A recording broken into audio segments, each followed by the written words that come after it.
মেলার মধ্যে ছেলে ধরার সন্দেহে বেধড়ক মার এক যুবককে। পাতুলিয়া পঞ্চায়েতের বাসিন্দা নাজির হোসেন, বয়স 32 বছর। ঈদ উপলক্ষে মেলায় এসেছিল মোহনপুর পঞ্চায়েতের কাঠালিয়ায়।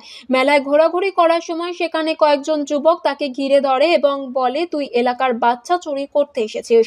এরপরই শুরু হয় গণপ্রহার। গুরুতর জখম অবস্থায় প্রথমে ব্যারাকপুর বিএন বসু হসপিটাল এবং পরে কলকাতার আরজি করের স্থানান্তরিত করা হয়েছে। অবস্থা গুরুতর। এই খবর ছড়িয়ে পড়তেই নাজিরের এলাকার লোকজন খবর পেয়ে মোহনপুর থানায় এসে বিক্ষোভ দেখায় এবং অভিযোগ দায়ের করে এবং দোষীর শাস্তির দাবি করে। এলাকার লোকের দাবি, ভালো একটা ছেলেকে যেভাবে ছেলে ধরার অপবাদ দিয়ে মারধর করা হলো, এটা মেনে নেওয়া যায় না। এলাকায় উত্তেজনা থাকায় পুলিশ পিকেট বসানো হয়েছে। দোষীরা দৃষ্টান্তমূলক শাস্তি পায়, যাতে পরবর্তীকালে এইরকম কেউ করার সাহস না পায়। আইনি প্রক্রিয়া যাতে আইন কেউ হাতে না তুলে নেয় এবং আমরা যাতে বিচার পাই, পরিবারটা যাতে বিচার পায়। কেন মারলো ওকে এইভাবে?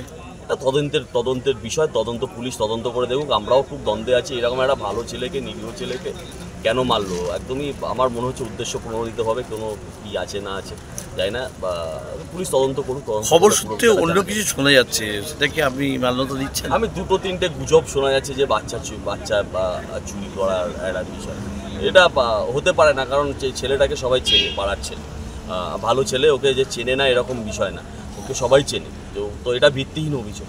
এবং যারা মেরেছে তাদেরকে আপনারা আইডেন্টিফাই করতে পেরেছেন? হ্যাঁ, একটা ভিডিও ফুটেজ আছে আমাদের কাছে, পাওয়া গেছে। পাশের একটা বাড়ির থেকেও আমরা ভিডিও ফুটেজ কালেক্ট করেছি, পুলিশ কালেক্ট করছে সেই বাড়ি থেকে ভিডিও ফুটেজ পাওয়া গেছে। অনেকগুলো নাম পাওয়া গেছে, বেশ কিছু নাম পাওয়া গেছে।